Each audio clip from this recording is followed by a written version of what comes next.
Okay. Hello again. Welcome to AP Environmental Science Review number 2. The purpose of this video is going to be covering human populations and reviewing human populations. So I'm just going to go through the whole thing, or at least the things I think that are important, and just point out some things that they've asked in the past and ways that they ask stuff, and what you might see in the future with this weird new AP format. Okay. All right. So the whole point of the unit is that basically there's just a crap ton of people, and that pretty much all of the problems in environmental science stem from the fact that there's just a crap ton of people. So, here we can see that around 1800, there was 1 billion people. And then in the last 200 years, we septupled. We grew by 7%, or by 7 times. We increased by 7 times. So we went from 1 billion to 7 billion people. I think now we're at like 7.5, 7.6 billion people. So there's just too many damn people. And that leads us into the idea of a carrying capacity. Okay, now remember that in ecology, in the last video, we talked about carrying capacity being that maximum number of things that a ecosystem can hold.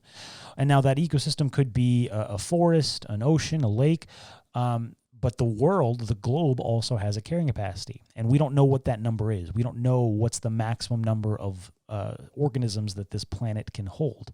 But by God, we're going to try and figure it out. So the carrying capacity is a certain number, the maximum number.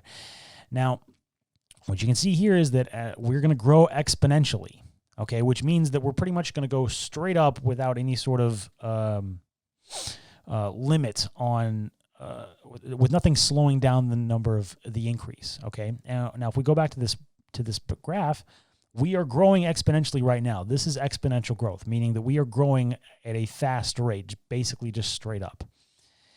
And that once we approach our carrying capacity, we start to level off, and then we start to fluctuate. Okay, so we have our J exponential curve, and then we have these S curves where we're just going up and down and up and down. We're just sort of floating above the carrying capacity, and then below, and then above, and then below, and then above, and then below.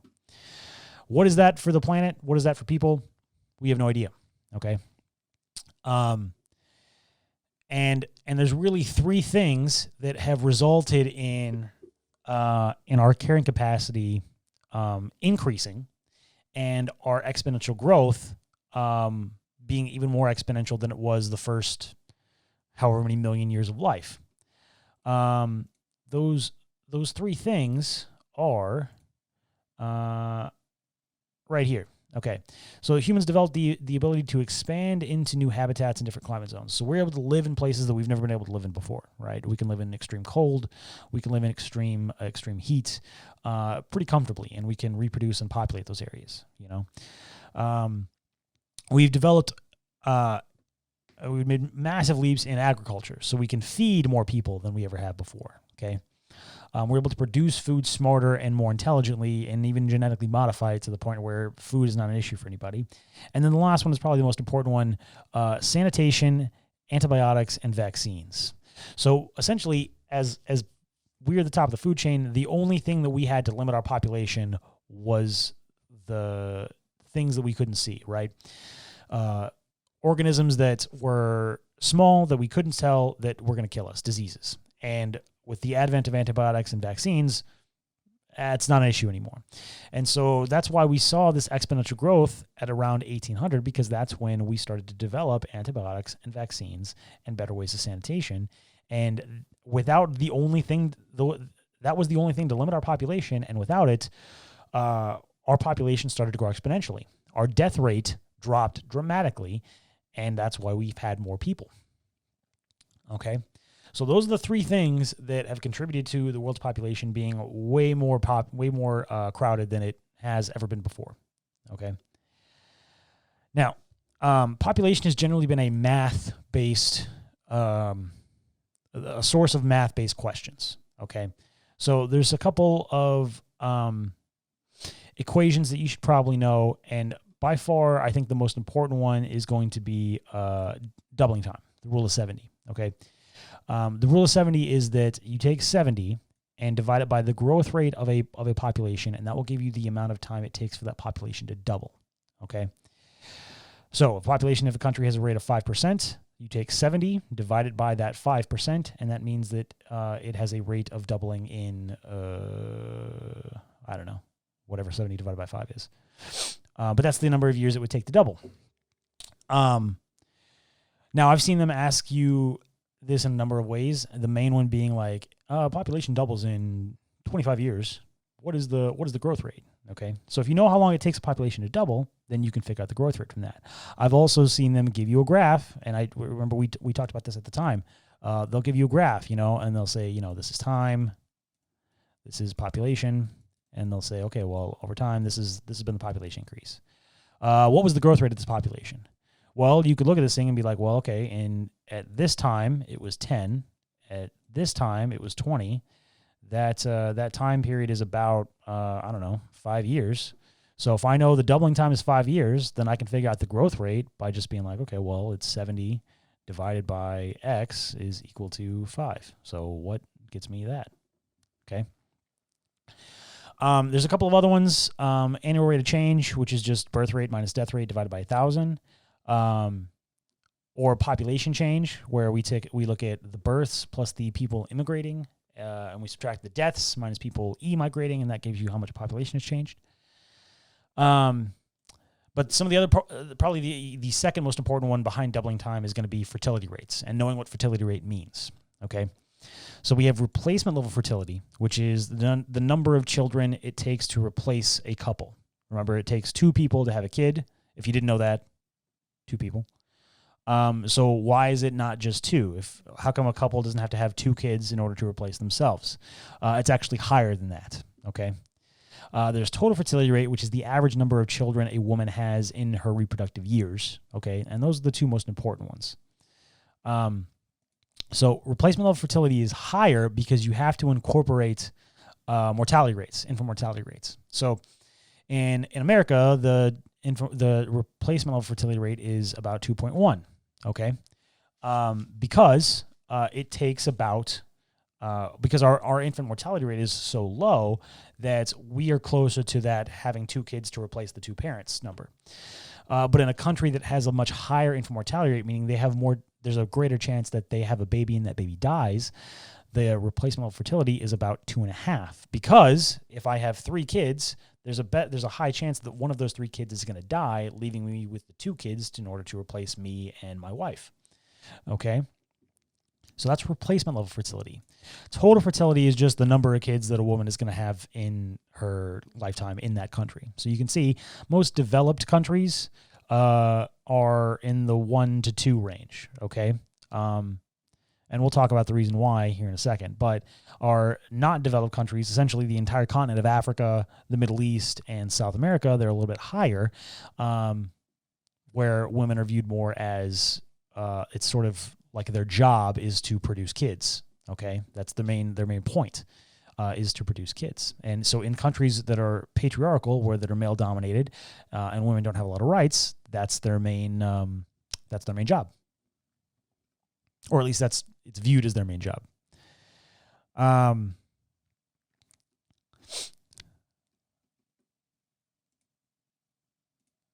Okay. So, what factors affect death rates? Food and nutrition is the number one. We talked about agriculture being a really important thing to what makes people die and not die. Developing countries generally don't have good access to nutrition. It's people who are relying entirely on farming or subsistence farming in order to get by. Medical improvements, medical technologies, vaccines, antibiotics, access to that. Again, that stuff costs. So developing countries don't necessarily have the means to pay for it, which is why death rates are higher. Sanitation and hygiene. Those are generally considered civil services provided by a government. If your government is corrupt or you don't have one, then those things aren't necessarily as plentiful. And then access to safe water and supplies. If it's a really if it's a society that's really not as technologically advanced, let's say that, a lot of time they just drink their water out of the local watering supply, their local river or lake or something, and that's not always a great source of water. Which is why you see things like the life straws being really popular now. Like they'll hand those out to communities as so that they have access to a cleaner source of drinking water to stop the spread of disease. The U.S. infant mortality rate is higher than it could be, meaning we have more kids die than we probably should. And a lot of that is access to healthcare, and that having a kid is a very expensive thing to do. And I don't mean like, the baby. I mean like the act of having the kid, the giving birth is expensive. Let's talk about age structure graphs. So this is an age structure graph, and basically it just tells you if a population is increasing, decreasing, or if it's staying the same. These two populations are increasing because we have most of our population is in the 0 to 15. It's all young people. This population is stable, meaning it's not really growing, it's not really declining, it's just sort of staying the same. And then this population is declining, where most of the population is old, and old people tend to die. And if and when they do, we don't have enough young people to replace them, which means when they die, their population is going to shrink. Now that's a bad thing. Declining populations is a bad thing. And you would say, well, Mr. Hem, I thought there was too many people. Do we need our population to decline? Yeah, we do, random kid. But there are consequences to that, because we've set up our society to be essentially based on a certain number of people in the workforce. So if we have a population decline, it's going to have massive economic impacts. Okay, meaning that we're not going to have people to replace those workers. Okay. The more old people you have, the more people that are retired, meaning that they are consuming, but they are not producing to your economy. They're not working. They're not. They're eating food. They're consuming resources. They're draining sources of Social Security, retirement funds, and all that, but they're not contributing anything to them. Okay, that's the reason why, like you and I are probably not going to have access to Social Security when we get older, because there's going to be too many old people now that are draining it, and there's not enough people paying into it. Okay. So there's economic ramifications for a declining population. There's labor shortages because you don't have enough people to replace the people once they retire. There's less government revenues because there's less workers. So fewer people are paying taxes because they ain't working. There's less business formation. There's less likelihood for development because, again, most of your people are retired. They're not doing anything. The deficit's going to increase because we have higher number of pensions. Healthcare costs are going to increase. So those are all the bad things that come with retirement, or with a population that is that has too many people retiring. Let's say that. And that leads us into the demographic transition model. Okay, so which is basically the model for how a country goes from being developing to developed. And so we can see here we have 4 stages. We have our pre-industrial stage, where our population is low, and that's because we have a high amount of birth and death rates. People are having a lot of kids, and the reason why is because those kids are probably going to die. We go into the transition stage, where our death rates start to decline because we either have access to better healthcare, more food, whatever. But culturally, we're still having a lot of kids because that's what their parents did. So birth rates remain high. Death rates start to tail off because we have better access to medicine, sanitation, food, all that stuff. Our industrial stage is where our population has increased during the transitional phase and is now getting towards its peak. Our birth rates start to level off because we don't really want to have kids anymore, right? You want to enjoy the fruits of your labor. You want to enjoy. You don't necessarily need the kids, right? In the transition stage, in the pre-industrial, maybe you needed those kids to work as a labor force. Well, now you're working in an office and you really need that. So birth rates start to tail off and they start to come more in line with death rates. And then the post-industrial stage is where your birth rates and death rates are about the same. They're both really low. Maybe your birth rate even goes down even further. And because of that, your total population starts to slowly decline. Okay. That's the transition model.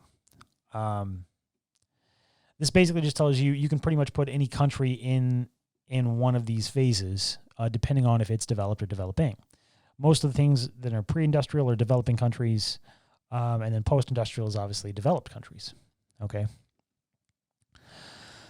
Now, what keeps a country in the pre-industrial phase or the transitional phase? Okay, why is not every country developed in this day and age where technology is so accessible and the internet's a thing? And what's the deal? Well, there's a couple of reasons why, and it mainly has to do with, how countries view women and the cultural problems with that. Because a lot of countries that are still developed are still culturally not accepting of change. They like to keep things the way they are, because people like to do that. And in some of those countries, that results in women having a lower status than men. So women tend to have fewer children if they're educated, they have a job, and they have rights. So in industrialized countries, in developed countries, where women have 3 of these, or some of them even, you're going to find those women are not having kids as much, because in a developed country where they don't have education, they don't have rights, and they don't have any access to job, their one function is to have kids for your husband who is educated and paying for your house. Okay. So in those countries, they are viewed as baby makers and the mother. That's it.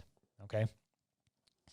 And this is the reason why a lot of those developing countries are going to stay developing until those countries do these things for women and make them an equal part of your society.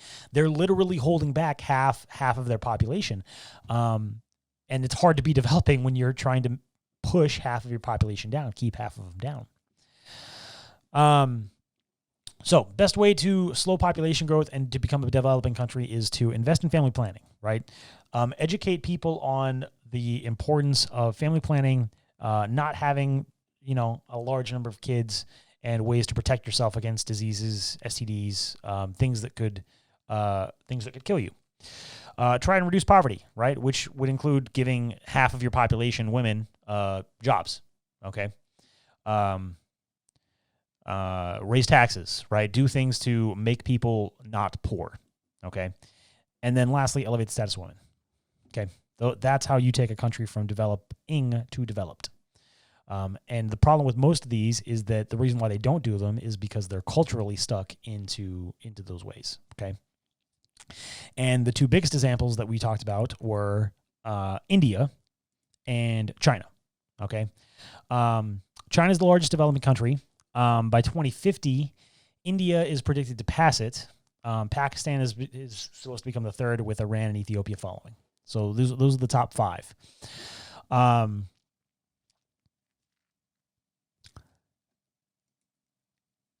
India and China have both historically tried to become developing countries, but they both kind of did it in different ways. India sort of half-assed it, where they tried to become a developing country, but because they culturally didn't want to change, it didn't really work, right? They kept the status of women low. They still had extreme poverty. Not a lot of people got behind the effort, and it resulted in India still being a developing country. Now, India has high points that a lot of developing countries don't have, but they also have a lot of low points. And a lot of that is because there's like 1 billion people on that country, and it's really hard to reduce poverty when your country is 1 billion people. And so what you're seeing here is this is the age structure diagram from 2015. This is the predicted from 2050. That's just you can still see most of their population is down here, 45 or less, and it's just going to keep ballooning up. Now, China famously did the 1-child policy, which has now been changed to the 2-child policy as an effort to basically force people into having less kids. And it worked in that it reduced their population. But the problem is that that had a lot of adverse effects on China. Number one being that, remember, it's a patriarchal society. It's a male-dominated society. So if you're going to have 1 kid, you want that kid to be a boy. So it resulted in, where is it? Girls were aborted at a higher rate. Infant girls were killed, and male children were treated better, because if you're going to have a kid, you want that kid to be a boy. I don't want a girl, because I want the kid that's going to be has a better chance to succeed in my society. And so nowadays, what's actually happened is that if you're a male living in China, it is very, very hard to find a mate because there's just not, like, there's literally double as many boys as there are girls. And so, so not only is China's population declining because they restricted the number of kids that people could have, now it's declining because it's hard for people to find mates because there's not enough women to go around. So the population is going to decline even more so because of the 1 or now 2 child policy. Now, China also did a lot of things on top of the 1 child policy. China invested in technology, research and development. So China is still a developing country, even though we view them as our biggest competitor, because culturally they're still behind, right? Because they're still communist and they're still run by a dictatorship. They're not. They're doing a lot of positive things, but the iron fist laws like the 1 and 2 child policy are still keeping them back culturally. Okay, so India and China are 2 examples of countries that tried to become, they're the 2 biggest countries in the world that tried to become developed, but that failed because, or are failing because their culture is holding them back from doing it. Or in China's case, the government is holding them back.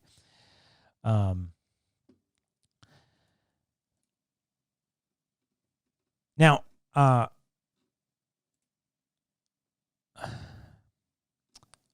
that's pretty much it. That's what you need to know about human populations. Like I said, what could they ask you? The main thing that they could ask you is probably going to be related to fertility rate, total fertility rate. I could see them giving you a graph of total fertility rate, something like that. Maybe ask you doubling time or something. Honestly, if I were a betting man, I would say that they're probably going to ask you. They're probably going to ask you about carrying capacity. And the reason why I say that is because I think they're going to ask you questions that ask you a wide, like one question will ask you like 4 or 5 different topics. And asking you about carrying capacity is a way to ask you about population size while also being able to include ecology and biodiversity and all kinds of other crap with it. So I don't know. I would say it's important for you to know total fertility rates, birth rates, death rates, the rule of 70, what those things mean. It's important for you to know China and India, what makes a developing country, what doesn't make a developing country. It's definitely important for you to know that if you want to take a country from developing to developed, it's the main thing you have to do is increase the status of women. But just in all likelihood, I just think they're going to give you a carrying capacity question, if they do, or it'll be something else. It'll be like, it'll give you a story about, like, the last of our Q we did was about the piping plovers, and they might, talk about the population and then ask you, why did the population decline, or something like that. They could also, I've also seen them do this. They could give you like a chart. That's terrible. They could give you like a chart, and they'll,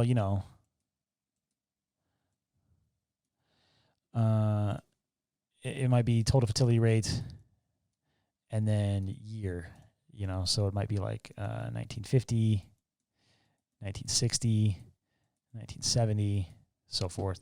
And then total fertility rate is like, I don't know, whatever, 10, and then 7, and then 5, and then 3. And they might ask you trends about that. What does this information show you? What could be 2 things that could cause this trend in over this time period?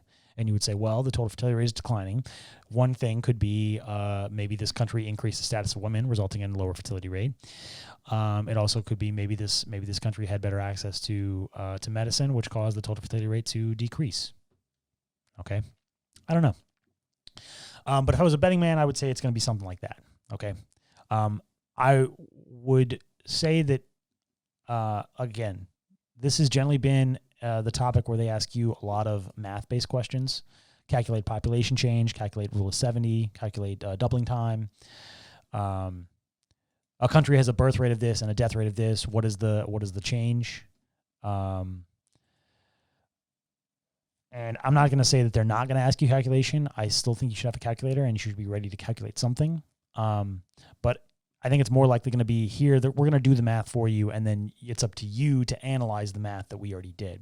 That's probably what you're going to see. That's about it. That's really all you need to know for human populations. So this is AP review number 2. AP, you're going to do AP FRQ number 3. They're offset. So this is video number 2. You're going to do FRQ number 3. It deals with human populations and some of the stuff you might see. And remember, if you have any questions, email me, DM me on Twitter. Let me know, and I'll try to answer them as quickly as possible. Otherwise, I was going to do a joke, but I felt like if you want to see the joke, you can tune into the Zoom. I'm not going to have a password on the Zoom next time either, just because that was a crap show, and I don't really want to do that again. But yeah, I will see. I hope to see you everybody Wednesday. Be sure to like and subscribe.